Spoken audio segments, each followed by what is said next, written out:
Is ESO cross-platform? The answer is no. Servers are segregated into PlayStation, Xbox, and PC Mac. They're further segregated in each of those ecosystems into regional servers, North America and EU, and that's for every single platform. Despite some language from the developers indicating they're moving toward cross-platform, we still don't have anything firm confirming this. Overall, ZeniMax has been doing a lot to modernize ESO, so I would expect this to happen at some point. The real question is when. ESO has always been a bit different. When other MMOs completely discounted consoles as being viable, ESO decided to make it work way back when they were first planning the game out in 2007 to 2008. ZeniMax knew that they wanted to be on console as well. What I don't think anyone was ready for was how difficult that proposition would actually turn out to be. With games like Diablo 4 now making cross-play look easy, you can start to wonder why they didn't do something similar at the beginning of ESO. But we have to remember this was about 15 years ago, back when technology for servers was actually quite a bit more limited, back when nobody had ever done anything like this before.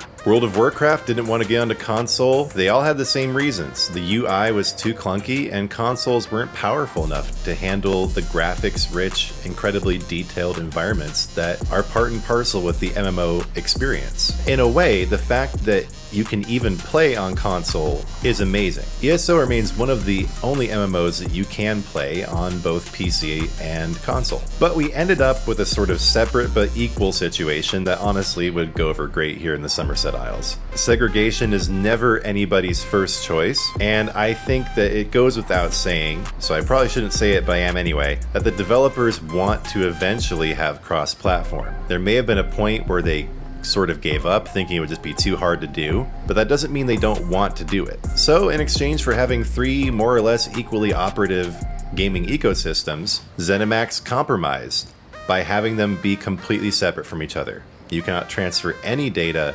between PC and console. There was a one-time transfer to PC or the other way around, and you got one of those annoying ice guys as a pet, but that was way back in 2015. I don't think they have any plans to do anything like that again. Console players have kind of had to take a seat at the back of the bus. We have to wait about 3 extra weeks for content releases, and at least until now there has been no add-on support. We don't have add-ons yet, but that is changing. By the end of 2025 we should have add-ons in console. So you can see how they're trying to make parity in general between PC and console. This is part of an overall push that would naturally end in cross-play integration. So again, just to summarize, back when ESO first came out, integrating servers between PC and console was basically impossible. Maybe they could have done it, but it would have been even more amazing than what they actually pulled off. Now though, things have changed. So what about within platforms?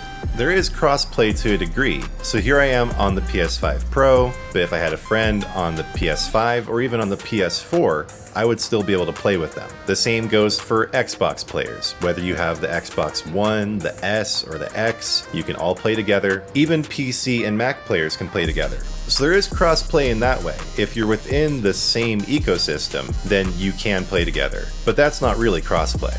We already touched on this, but let's get a little bit more into the nitty-gritty of the whole NA-EU thing.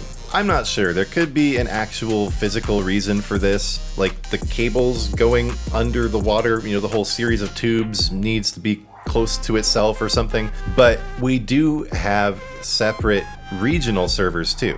So that takes the total number of server ecosystems up to 6. You have PC North America, PC EU, PlayStation North America, what's up? PlayStation Europe, Xbox Europe, Xbox North America. Honestly, that seems like a lot more to manage in this one unified system. I think for their sake, they probably want it to come together too. So just to give an example of how this all pans out in the real world, or the real virtual world, if you and a friend are both playing on PlayStation, you won't be able to play together if you're on North America PlayStation server and they're on Europe PlayStation server. You can change your regional server, but for instance, if I go over to EU right now, I have literally nothing and start from the beginning because I've never played here. So you would have to start from scratch. That's the only thing. It's not the end of the world, but I do wonder why they have it this way and if they intend to eventually get rid of the segregation between Europe and North America too. Mr. ZeniMax, tear down this wall. Will ESO ever be cross-platform? The answer is probably yes. We hadn't heard any word on this for years, but then last year, in January of 2024, creative director Rich Lambert got in an interview with Dexerto where he talked about what's going on with cross-platform play in ESO. The answer to the question is not a hard no. They are currently investigating possibilities, and they're aware of the demand. Here's what he had to say. It's hard. We made a lot of decisions in 2008 and 2009 when we were just starting to build the technology that doesn't necessarily play nice with that. It's a big, gnarly thing, he said of crossplay, before explaining the team has been digging into what's involved. My answer has kind of changed over the years, especially now that we've spent a lot more brain power behind it, but it's definitely not something that's going to happen anytime soon. So there's a way you could take this as discouraging, but before, we didn't really have any information on this at all. Now they're at least saying crossplay is coming. They want to make it happen. It's hard. It's going to take a while because they made decisions over a decade ago that are now hard to work with. Anyone who's ever worked with a system as simple as building a Lego set knows that making a mistake early on can be very hard to fix later. So we have to emote with them here and have a little bit of relief, I think, that this is at least an acknowledged important issue. We should all be able to play together, but remember, this is an old game. I'm personally pleased that they're not just giving up on it and throwing it in the trash, like happened with so many MMOs over the years.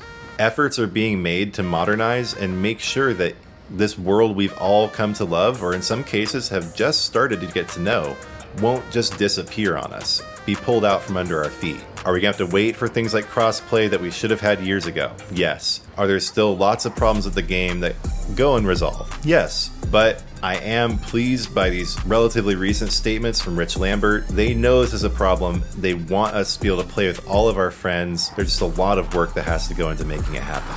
I really hope this answers any questions you had about ESO Crossplay. If there's anything I missed, any questions that came up, that always happens. You learn something and then you want to know more. Do let me know. I decided to do this video today because a commenter asked me this question. I had already had the video planned, but I love how this works in the community. Being able to answer a question right away that I know a lot of other people are asking too. If you're not yet a member of the Spopes community, please do subscribe, consider becoming a member to support me, and check out spopesector.com, my new website for gaming information and also Spopes merch. God bless you for watching this video.